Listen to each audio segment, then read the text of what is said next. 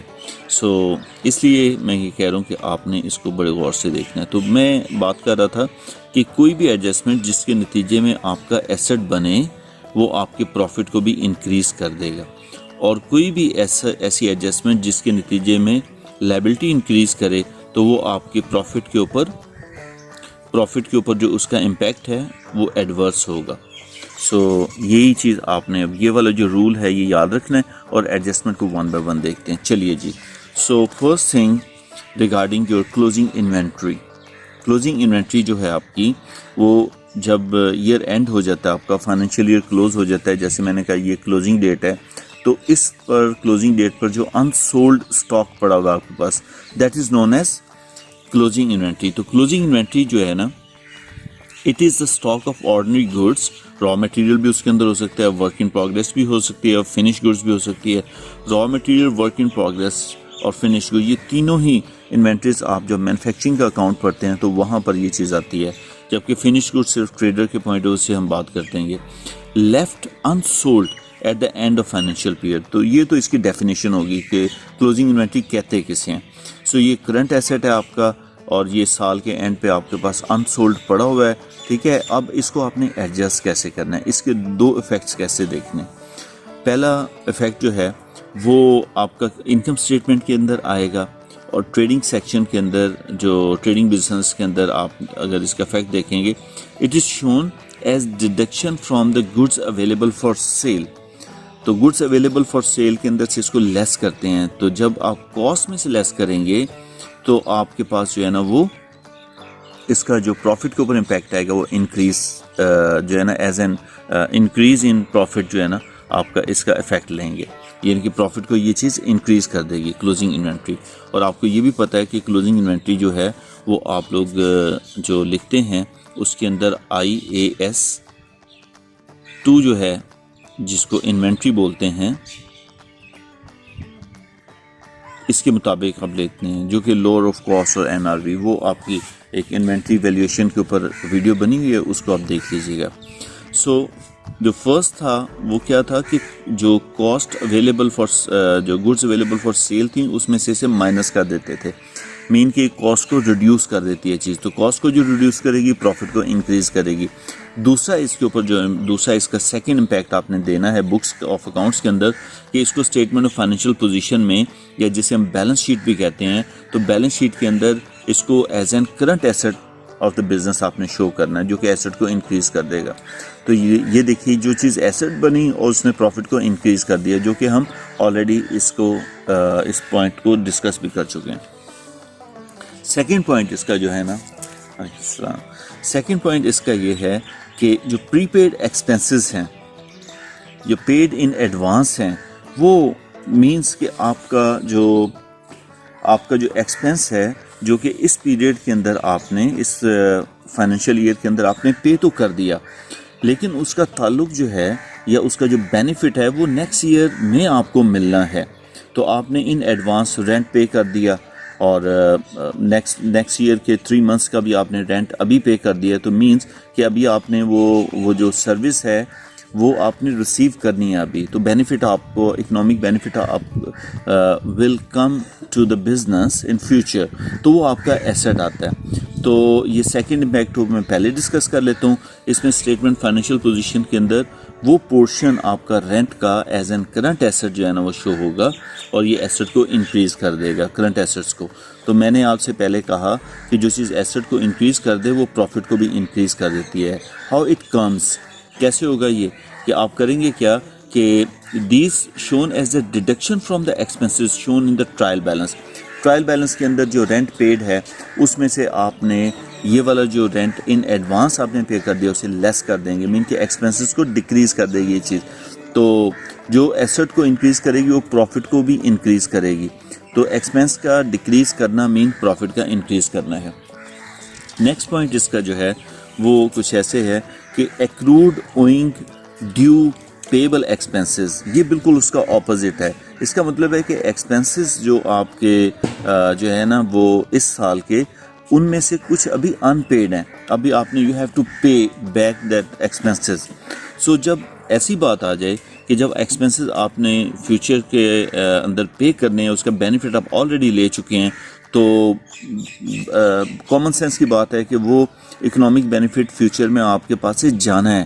آپ you have to drain your resources. آپ نے کیش ہے یا کچھ بھی آپ کو پے آف کرنا پڑے گا اس کے اگینسٹ، کیونکہ آپ نے سروس لے لی ہوئی ہے.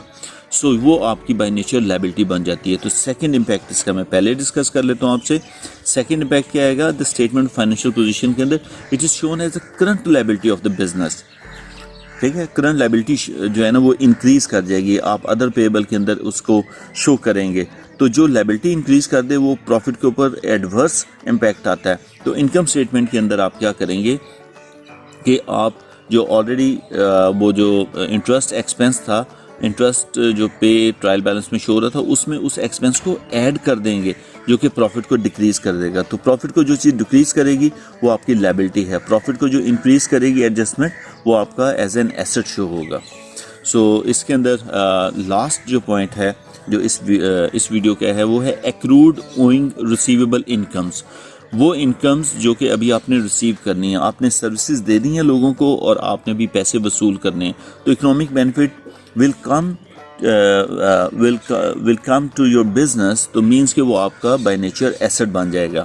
تو اس میں دیکھیے گا کہ means the income which are unpaid by the customer and relate to the current accounting period. تو ڈیفینیٹلی آپ نے سروسز اس پیریڈ میں دی ہیں.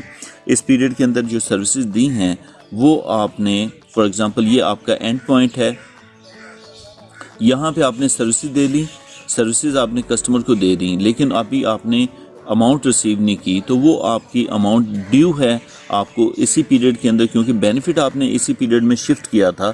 تو وہ اس پیریڈ کی انکم کہلائے گی، وہ نیکسٹ پیریڈ میں فال نہیں کرنی چاہیے. تو وہ آپ نے یہاں پر جو ہے نا وہ رپورٹ کرنی ہے ایز این انکم. کیونکہ وہ ابھی ملی نہیں ہے ہمیں، لہٰذا اس کا سیکنڈ امپیکٹ پہلے میں ڈسکس کرتا ہوں. اسٹیٹمنٹ فائنینشیل پوزیشن یا بیلنس شیٹ کے اندر آپ اس کو کرنٹ ایسٹ کے اوپر، کرنٹ ایسٹ کے طور پہ آپ شو کریں گے. اور اس کا انکم اسٹیٹمنٹ میں کیا امپیکٹ آئے گا؟